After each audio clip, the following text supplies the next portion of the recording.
Hello, ladies of the mothership. It's Ruth from the Consult Centre. I hope that you are all well and part of Wellbeing Wednesday. Um, so, I'm beaming to you live out of Facebook. Let's just hope that everything is working all right. If you happen to be watching this, can you let me know? What was I on here to talk to you about? So, for those of you who don't know me, my name is Ruth Wilkinson. Um, I am part of Network She, and I are part of the Academy, and I very much enjoy seeing you all and spending time with everybody when I'm on any of the coffee connections or the cocktail nights or the help and advice in general. Um, what do I do? Hiya, Tracy. Thank you very much. What do I do? I am a business coach, a lecturer in coaching and mentoring, and I run a PR agency, a social media agency. And in between doing coaching and life coaching and doing PR agency stuff, I spend a lot of my time on social media and normally working on it and representing our clients. But I was having a bit of a brief chat yesterday, hiya Karen, with the captain, Ruth, and she was talking about this being the Wellbeing Wednesday. So it's not really about me giving you social media advice, but it kind of is from a wellness point of view. Bear with me, this might get a bit clearer. More and more often at the moment, because we're all on social media and because we're in various stages of lockdown, depending upon where you are in the country, that we're spending more time on social media, or our businesses are having to switch toward using social media. And in doing that, there's a massive increase of pressure of, what social media, what should I be on, what should I be doing? And I think that is kind of almost leading to it being overwhelming, and us always feeling like we might be failing slightly or we're not doing what everybody else is doing.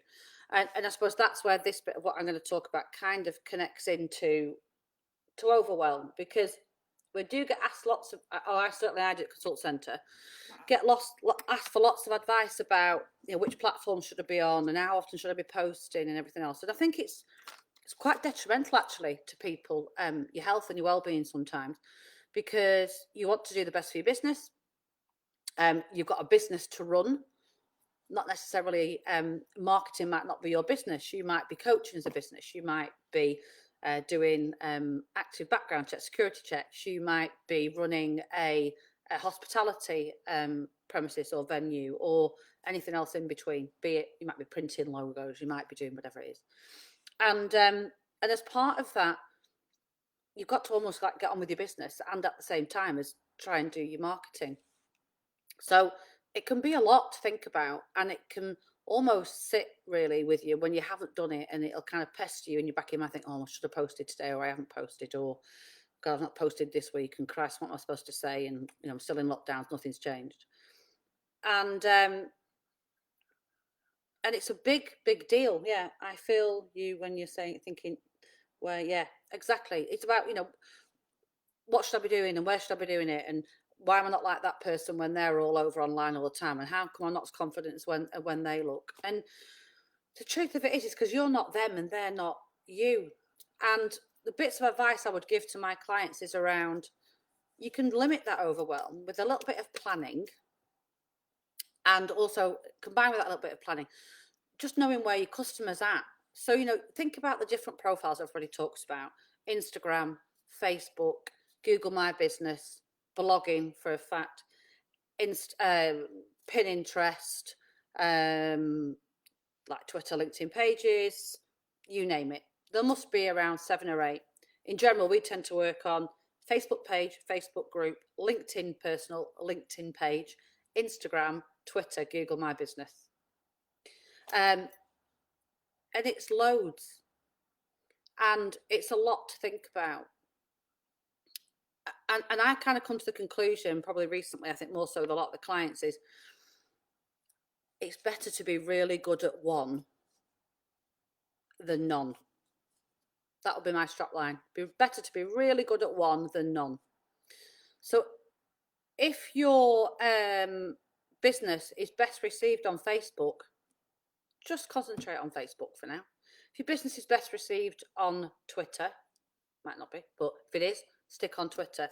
If it's best received on LinkedIn because you want other business and procurement and other company directors to see your stuff. Focus on that.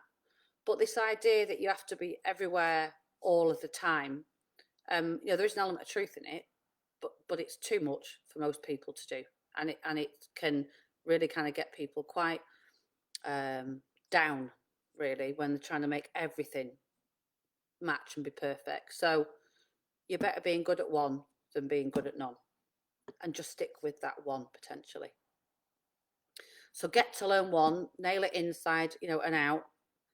I don't know, go on some training, watch some videos, stop comparing yourself to everybody else. You might be selling one thing, they might be selling something else. So why are you watching what they're doing? Don't make any sense, and do what you do really well.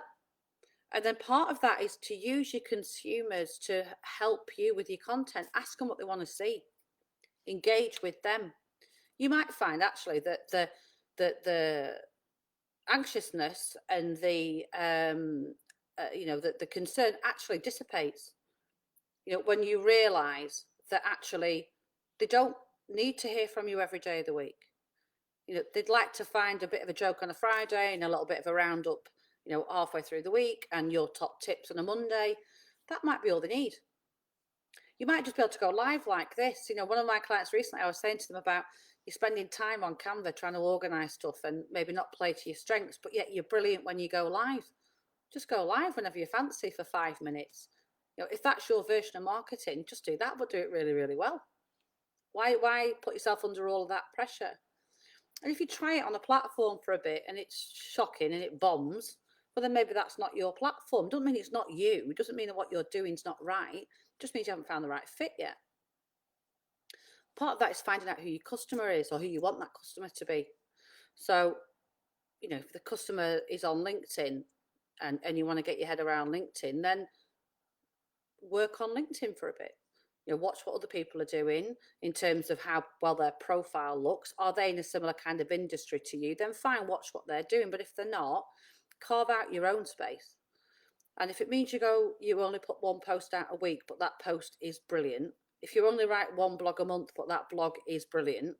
If you only do one post on Facebook, but that post is fantastic, is that not all you need rather than 3 crappy ones, potentially? Just because somebody told you you're supposed to post 3 times a week and post between this time and that time.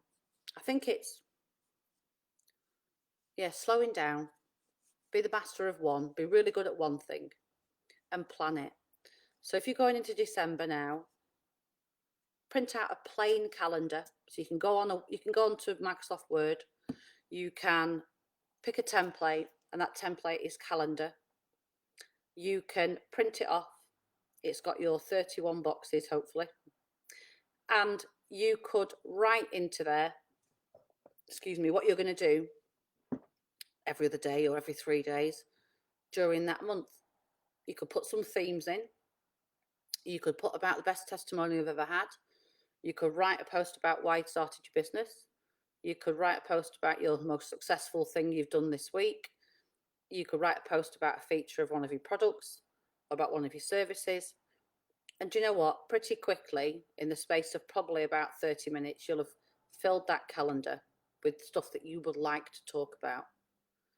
Then think about where your clients are hanging out. Are they visually stimulated, aesthetically really pleased, and have aspiration, and between the ages of, 18 and 38-ish, then get all over Instagram. If they're a wider and more generic category, just concentrate on Facebook.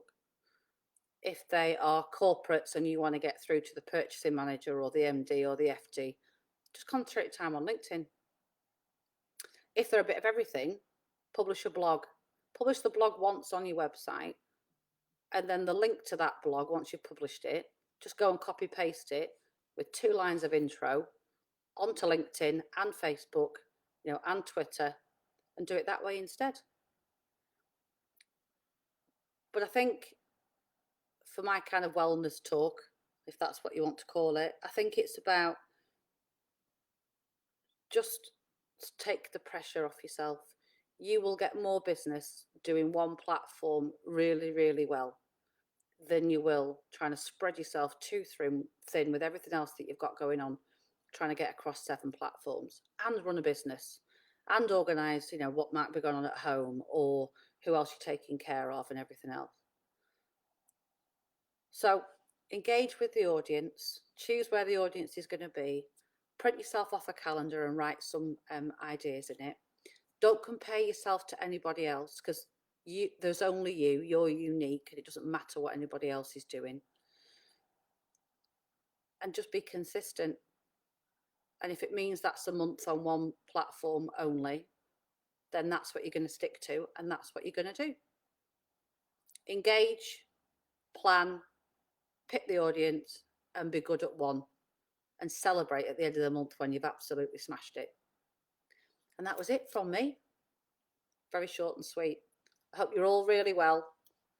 And if anyone does need any help or advice, then please send me a message, anything to do with media.